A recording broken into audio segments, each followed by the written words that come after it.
I'm so happy ketemu Prof. Vera lagi. Prof. Vera, terima kasih sudah hadir ke sini. Saya rasa banyak yang ikutan merasa patah hati, banyak yang walaupun tidak benar-benar mengerti apa yang sedang dikerjakan oleh para peneliti. Semua orang sudah bertanya-tanya, Eijkman sudah posting pamit gitu. Ya, kita semua kaget saya, dan patah hati. Betul, menurut saya sih kita lebih baik ngomong langsung aja gitu, karena memang peleburannya juga langsung ya. Peleburannya juga langsung. Sebenarnya kita sudah tahu ada peleburan dan itu tidak menjadi masalah. Oke. Kenapa nggak menjadi masalah? Karena kan kita harus melihat sebenarnya tujuannya apa. Tujuan meleburkan itu apa? Tujuan gitu? meleburkan itu apa? Kan tujuannya adalah kalau dari sudut bagusnya, dari sudut itu adalah mengefisienkan beberapa kegiatan yang tumpang tindih. Oke. Gitu. The idea adalah untuk membuat segala sesuatunya lebih rapi gitu. Ya, ya. Dan untuk mencapai tujuan itu harus kemudian ada yang dikorbankan, harus ada yang tidak diangkut dalam gerbong yang baru.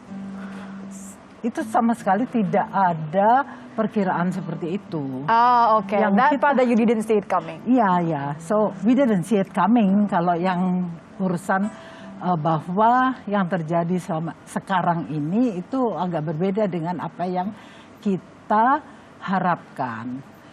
Yang kita harapkan kan adalah bahwa ekosistem yang sudah dibuat, apakah itu infrastruktur, SDM-nya, kemudian budaya ilmiah. Jadi itu sesuatu yang tidak gampang gitu. Nah, itu yang kita pikir bahwa itu akan intact.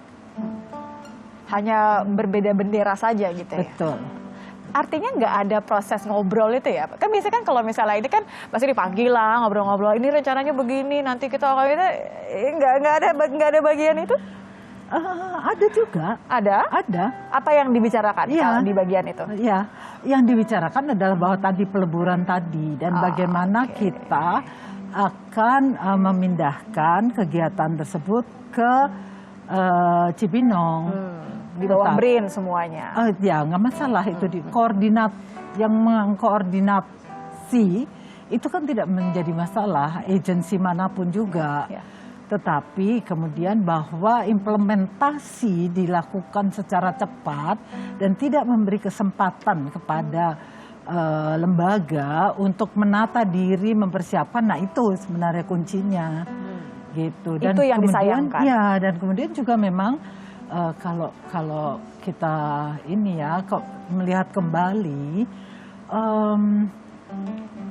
memang semuanya itu serba cepat. Jadi serah terima itu tanggal 28, 3 hari sebelum tahun ini berakhir. Ada nggak sih pertanyaan Prof dari rekan-rekan peneliti gitu? Kenapa sih harus secepat ini? Itu susah jawabannya. Tapi ada kemudian yang bertanya dong. Oh, pasti banyak, kan? banyak. Pasti kan pertanyaan itu kan sangat lumrah diutarakan betul, dong. Iya betul. Tapi mungkin ya juga karena memang kita tidak pernah mendapat informasi yang cukup lengkap. Kuncinya saya kira itu komunikasi.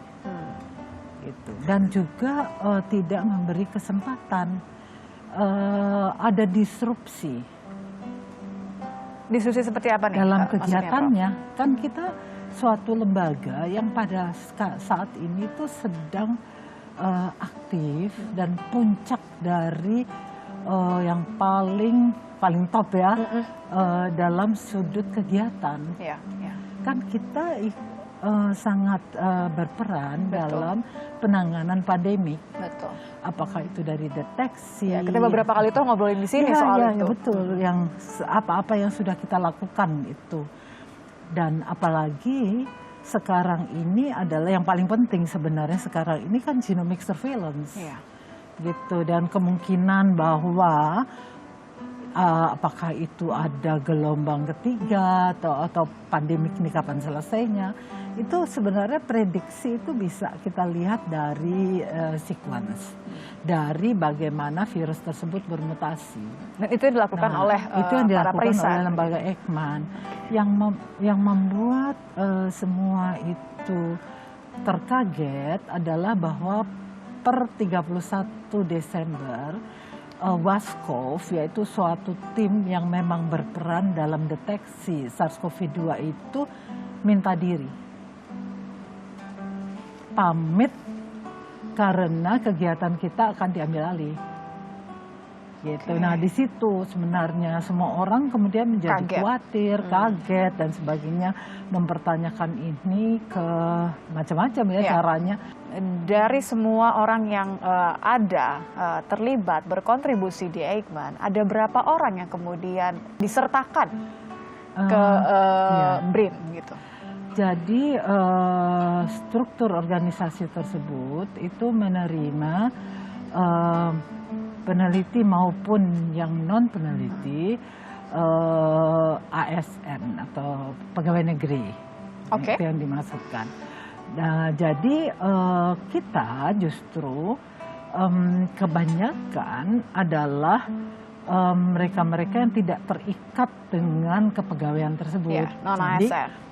Jadi kemudian disebut tenaga honorer tadi.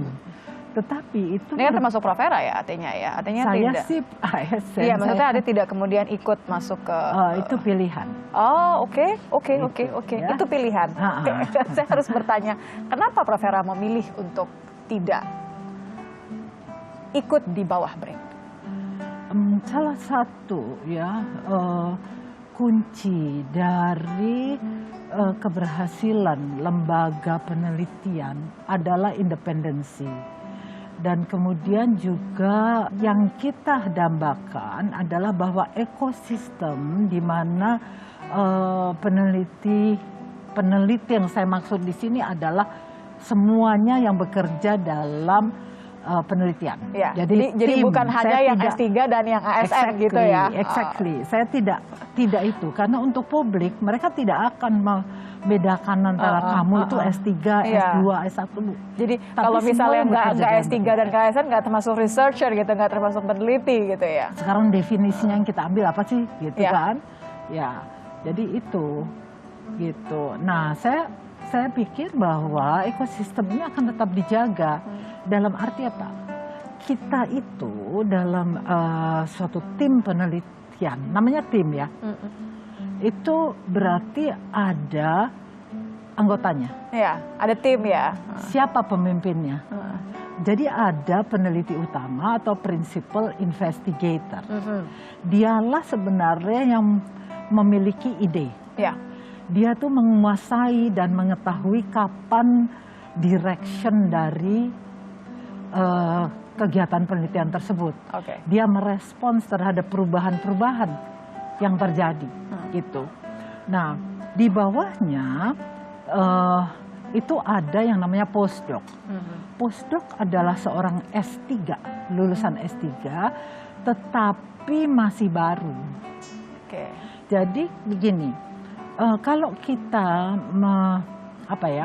mengambil program pasca sarjana S3 itu kita sebenarnya masih mengikuti apapun juga direction dari supervisor. I see. Ya, dari leadernya lah gitu di situ. Dia belum bisa mengungkapkan atau bisa punya ide sendiri. Dia boleh punya ide, tapi tidak menjadi penentu, semua masih direction. Ada ininya, ada arahannya. Ibaratnya ketok palunya. Dan juga mengenai bagaimana dia akan mencari dana untuk grupnya. Nah itu suatu keahlian sendiri, gitu. Dan keahlian itu datangnya bukan ada pelajarannya. Tapi itu adalah sesuatu yang kita pelajari dari supervisor kita, dari senior kita gitu. Karena kita selalu diajak, yang junior itu selalu diajak. Dan itu adalah suatu gimana ya, cara kita itu membuat generasi yang akan datang. Menurunkan legacy. Betul. Jadi ketika bekerja dalam tim, artinya kan juga menyiapkan yang muda-muda ini kemudian untuk menjadi leader peneliti utama suatu hari nanti begitu ya. Pertanyaan itu kemudian adalah bagaimana dengan mereka, kemudian bagaimana masa depan riset di Indonesia. Kita bahas setelah ini ya, Prof ya. Sesaat lagi. Semua orang kemudian jadi bertanya bahwa Seberapa jauh sih sebenarnya pemerintah kita menganggap riset ini penting? Riset penting atau tidak itu sebenarnya kan dilihat dari anggaran